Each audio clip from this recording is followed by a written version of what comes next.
Hello friends, मेरा नाम है सैंडी और आप देख रहे हैं ज्ञान विज्ञान।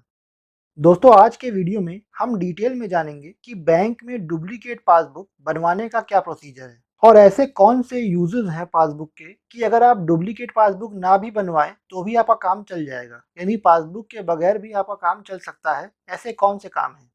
तो दोस्तों, वीडियो को लाइक, शेयर और चैनल को सब्सक्राइब जरूर करिएगा, क्योंकि मैं ऐसे ही इन्फॉर्मेटिव वीडियोस लाता रहता हूँ। तो चलिए स्टार्ट करते हैं। आइए पहले जानते हैं कि बैंक में डुप्लीकेट पासबुक बनवाने का क्या प्रोसीजर है। दोस्तों, बैंक में डुप्लीकेट पासबुक बनवाने के लिए आपको बैंक मैनेजर के नाम एक एप्लीकेशन लिखनी होगी और इसे बैंक में देना होगा। एप्लीकेशन का फॉर्मेट वीडियो में हम आगे देखेंगे। बैंक सेम डे एप्लीकेशन मिलने के बाद डुप्लीकेट पासबुक बनाकर कस्टमर को दे देगी। डुप्लीकेट पासबुक में लास्ट कुछ ट्रांजैक्शंस जो कस्टमर ने खाते में किए होंगे वही प्रिंटेड होंगे। अगर कस्टमर चाहे तो और ज्यादा ट्रांजैक्शंस भी प्रिंट करवा सकता है, लेकिन उस केस में उसको उसका चार्ज एक्स्ट्रा देना पड़ेगा, जिसको अभी हम आगे समझेंगे। कई बैंक्स कस्टमर से एप्लीकेशन के साथ एफआईआर की कॉपी भी मांगते हैं अगर पासबुक चोरी हुई है या खो गई है। तो इन केसेस में कस्टमर को पहले एफआईआर करनी होगी नियरेस्ट पुलिस स्टेशन में और उसकी कॉपी एप्लीकेशन के साथ लगा के देनी होगी। हालांकि ये जरूरी नहीं है कि सभी बैंक्स एफआईआर की कॉपी मांगे। आइए अब जानते हैं कि डुप्लीकेट पासबुक कहाँ से बनवा सकते हैं। दोस्तों, डुप्लीकेट पासबुक आप सिर्फ उसी ब्रांच से बनवा सकते हैं जहां पर आपका अकाउंट प्रेजेंटली है। आप किसी और ब्रांच में एप्लीकेशन देकर डुप्लीकेट पासबुक नहीं बनवा सकते हैं। डुप्लीकेट पासबुक हो चाहे आपकी ओरिजिनल पासबुक हो, अपडेट करने का काम आप किसी भी ब्रांच से कर सकते हैं। लेकिन जहां बनवाने की बात आती है वो आप सिर्फ ओरिजिनल ब्रांच से, यानी जिस ब्रांच में खाता है सिर्फ उसी ब्रांच से आप डुप्लीकेट पासबुक बनवा सकते हैं। आइए अब जानते हैं कि बैंक में डुप्लीकेट पासबुक बनवाने का क्या चार्ज लगता है।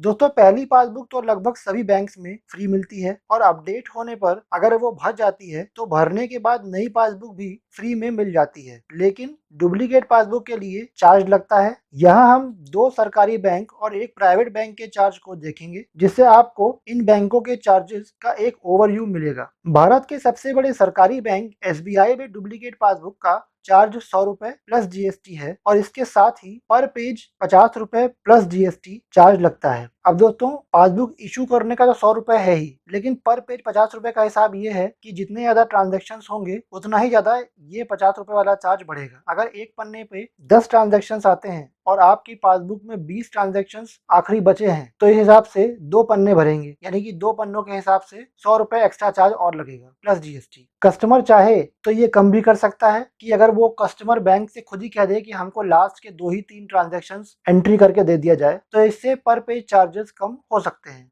बीओबी में रूरल या सेमी अर्बन ब्रांचेस में डुप्लीकेट पासबुक का चार्ज 75 रुपीज प्लस जीएसटी है और इसके साथ ही पर पेज 60 रुपीज प्लस जीएसटी का चार्ज लगता है। जैसा कि अभी हमने एसबीआई के केस में डिस्कस किया था, बिल्कुल वही चार्ज है ये। वहीं अर्बन या मेट्रो ब्रांचेस में डुप्लीकेट पासबुक का चार्ज 100 रुपए प्लस जीएसटी है और इसके साथ ही पर पेज 60 रुपए प्लस जीएसटी चार्ज लगता है। अब आइए प्राइवेट बैंक को भी देख लेते हैं। भारत के सबसे बड़े प्राइवेट बैंक एचडीएफसी बैंक में डुप्लीकेट पासबुक का चार्ज 100 रुपए प्लस जीएसटी है। अब यहाँ पर पेज वाला कोई भी एक्स्ट्रा चार्ज नहीं है, यानी जो आपने पासबुक बनवा ली उस पासबुक को वो दे देंगे। हो सकता है कि वो उसमें कोई ट्रांजेक्शन प्रिंट करें, हो सकता है वो ना करें, क्योंकि उन्होंने पर पेज वाला कोई चार्ज तो लिया ही नहीं है। वैसे हम यहाँ अनुमान लगा सकते हैं कि वो एक पन्ना तो एटलीस्ट भर के देंगे, उसमें जितने भी ट्रांजेक्शन लास्ट कस्टमर ने किए होंगे वो तो उसमें कर देंगे ही।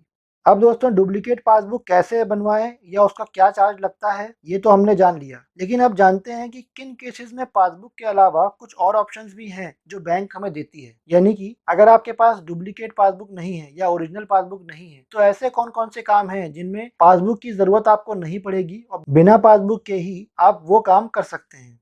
Balance check. बैलेंस चेक करने के लिए आप अपने बैंक की पासबुक ऐप या नेट बैंकिंग और मोबाइल बैंकिंग का यूज कर सकते हैं, जो एकदम फ्री है। इसके द्वारा आप 24 घंटे 365 दिन कभी भी कहीं भी अपने खाते के बारे में जानकारी प्राप्त कर सकते हैं। Account statement. अगर आपको कहीं बैंक का स्टेटमेंट देना है तो आपको पासबुक की फोटोकॉपी करवानी होती है, जबकि आप चाहें तो बैंक की नेट बैंकिंग और मोबाइल बैंकिंग का यूज कर सकते हैं, जो एकदम फ्री है। इसके द्वारा आप 24 घंटे 365 दिन कभी भी कहीं भी अपने खाते की स्टेटमेंट की जानकारी प्राप्त कर सकते हैं। वहीं अगर अकाउंट स्टेटमेंट आप बैंक से लेने जाएंगे तो उस पर बैंक आपसे चार्ज लेती है, जबकि नेट बैंकिंग और मोबाइल बैंकिंग के द्वारा ये फ्री में आपको मिल जाता है। कैश ट्रांजैक्शंस, अगर आप पैसा निकालने के लिए बैंक जा रहे हैं और विड्रॉल स्लिप यानी निकासी पर्ची का यूज कर रहे हैं तो आपको उसके साथ पासबुक लगाना जरूरी होता है, जबकि वहीं अगर आपके पास चेक होता तो आपको पासबुक की कोई जरूरत नहीं पड़ती और आप बिना पासबुक के ही पैसा निकाल सकते। इसलिए चेक का यूज हमेशा करें। चेक एटलीस्ट आपके पास होना ही चाहिए। अकाउंट वेरिफिकेशन, जब आपको कहीं अपने अकाउंट की डिटेल्स देनी होती हैं, जैसे अकाउंट नंबर, आईएफएससी कोड, जिससे आप अपने खाते में पैसा मंगवा सकें, जैसे एलआईसी इंश्योरेंस का पैसा या सैलरी का पैसा, पहली बार मंगवाने के लिए अकाउंट की डिटेल देनी पड़ती है। तो उसके लिए मोस्टली लोग पासबुक की कॉपी करवा देते हैं, जबकि ये जरूरी नहीं है। आप चाहें तो अपने अकाउंट डिटेल्स के लिए कैंसल्ड चेक भी दे सकते हैं। अब दोस्तों ये सब तो कुछ ऐसे यूजेस थे जिसमें आप ऑल्टरनेटिव तरीका अपना सकते हैं जहां आपके पास पासबुक ना हो, लेकिन इसका ये मतलब भी नहीं है कि पासबुक बिल्कुल आपके पास होनी ही नहीं चाहिए। जब जरूरत हो या पासबुक ना हो तो पासबुक को बनवाना चाहिए और उसका इस्तेमाल करना चाहिए। आइए अब एप्लीकेशन का फॉर्मेट देख लेते हैं। दोस्तों कई लोगों ने मुझसे कमेंट्स में पूछा कि बैंक में एप्लीकेशन कैसे लिखें, तो उनके लिए हिंदी और इंग्लिश दोनों भाषाओं में मैं एप्लीकेशन का फॉर्मेट यहाँ आपको दिखाने जा रहा हूँ। अगर आप इससे अच्छी एप्लीकेशन लिख सकते हैं तो अच्छी बात है, आप वही लिखें। बाकी जिन्हें दिक्कत हो वो इस फॉर्मेट को कॉपी कर सकते हैं। बैंक में एप्लीकेशन देने के लिए अगर आपसे लेटर के फॉर्मेट में गलती हो जाए तो परेशान ना हो, बस आप अपनी बात पूरी लिख दें, क्योंकि वही जरूरी है। बैंक वाले फॉर्मेट पर इतना ध्यान नहीं देते हैं। आइए हिंदी और इंग्लिश में एप्लीकेशन को एक साथ समझते हैं। यहाँ पर डेट, बैंक का नाम, ब्रांच का नाम और सिटी डालें। एग्जाम्पल के लिए मैंने स्टेट बैंक ऑफ इंडिया की आजाद नगर ब्रांच जो दिल्ली में है उसको लिखा है।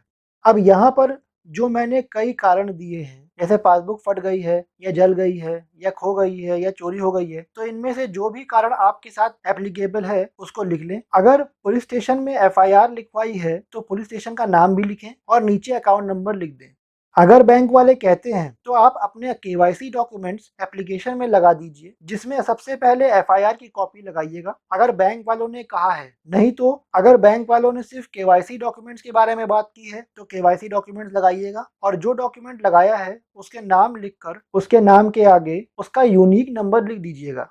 यहाँ पर खाली स्पेस में साइन करें जो आप बैंक में करते हैं, साथ ही अपना नाम और एड्रेस लिखें और नीचे मोबाइल नंबर दे दें। इन दोनों एप्लीकेशंस के पीडीएफ आप चाहें तो डाउनलोड कर सकते हैं। इनका लिंक नीचे डिस्क्रिप्शन में आपको मिल जाएगा। तो दोस्तों आज के लिए बस इतना ही। आज के वीडियो में आपने जाना कि डुप्लीकेट पासबुक बनवाने का क्या प्रोसीजर है। उम्मीद करता हूं कि आपको आज का मेरा ये वीडियो अच्छे समझ में आ गया होगा। अगर आपका इससे संबंधित कोई भी सवाल है तो मुझसे कमेंट करके पूछें, मैं जवाब जरूर दूंगा। और सब्सक्राइब करें मेरे चैनल ज्ञान विज्ञान को, साथ ही नोटिफिकेशन बेल आइकन को जरूर दबाइएगा और ऑल पर क्लिक कीजिएगा, क्योंकि मैं ऐसे ही इंफॉर्मेटिव वीडियोस लाता रहता हूँ। Thanks for watching.